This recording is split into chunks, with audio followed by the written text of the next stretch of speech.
ইরানের ওপর সর্বোচ্চ অর্থনৈতিক চাপ প্রয়োগের অংশ হিসেবে ভারতের ৯টি কোম্পানি এবং ৮ জন ভারতীয় নাগরিকের ওপর নিষেধাজ্ঞা আরোপ করেছে যুক্তরাষ্ট্র।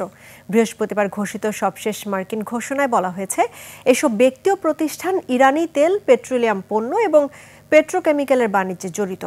একই সঙ্গে যুক্তরাষ্ট্রের office of foreign assets control Iran থেকে বিদেশি ক্রেতাদের কাছে তেল ও তরলীকৃত পেট্রোলিয়াম গ্যাস পরিবহনে সহায়তা করার অভিযোগে আরও ৬০ ব্যক্তি, প্রতিষ্ঠান ও জাহাজকে কালো তালিকাভুক্ত করেছে। চীন ও সংযুক্ত আরব আমিরাত সহ আরও কয়েকটি দেশের প্রতিষ্ঠানও রয়েছে এ তালিকায়। বিস্তারিত নাইম আহমেদের ডেস্ক রিপোর্টে। আপনার প্রিয় কাপড়ের যত্নে এলো এনজাইম সমৃদ্ধ Arik silver wash detergent powder, 500 গ্রাম মাত্র 70 টাকা। প্রিমার্ক। ওয়াশিংটন থেকে জারি করা এই নিষেধাজ্ঞার মূল লক্ষ্য ইরানের পারমাণবিক কর্মসূচি এবং মধ্যপ্রাচ্যে তাদের প্রভাব খর্ব করতে যুক্তরাষ্ট্র দীর্ঘদিন ধরে দেশটির তেল বাণিজ্যের উপর কঠোর নিষেধাজ্ঞা জারি রেখেছে। যুক্তরাষ্ট্রের অভিযোগ, এই নিষেধাজ্ঞা উপেক্ষা করে ভারতের বেশ কিছু প্রতিষ্ঠান এবং ব্যক্তি ইরানের সঙ্গে শত শত মিলিয়ন ডলারের তেল ও পেট্রোকেমিক্যালস ব্যবসায় জড়িত।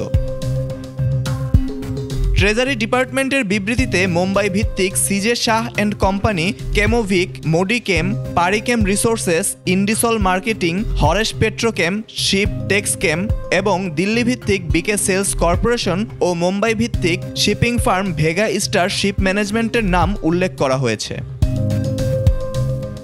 অন্যদিকে স্টেট ডিপার্টমেন্টের নিষেধাজ্ঞার আওতায় এসেছেন ৫ জন ভারতীয় নাগরিক: পীযূষ মগনলাল জাভিয়া, নীতি উন্মেষ ভট্ট, কমলা কাসাট, কুনাল কাসাট এবং পুনম কাসাট। এছাড়াও ট্রেজারি ডিপার্টমেন্টের অধীনে নিষেধাজ্ঞার শিকার হয়েছেন আরও ৩ জন। যুক্তরাষ্ট্রের দাবি, এই প্রতিষ্ঠানগুলো বিভিন্ন সময়ে ইরানের তেল ও পেট্রোকেমিক্যাল পণ্যের বৃহৎ চালান, আমদানি ও বিতরণের সাথে যুক্ত ছিল। এই নিষেধাজ্ঞার ফলে সংশ্লিষ্ট ব্যক্তি ও প্রতিষ্ঠানগুলো যুক্তরাষ্ট্রের আর্থিক ব্যবস্থার সঙ্গে কোনো লেনদেন করতে পারবেন না। তাদের মার্কিন যুক্তরাষ্ট্রে থাকা যে কোনো সম্পদ জব্দ করা হতে পারে। Naim Ahmed, desk report, ২১ television.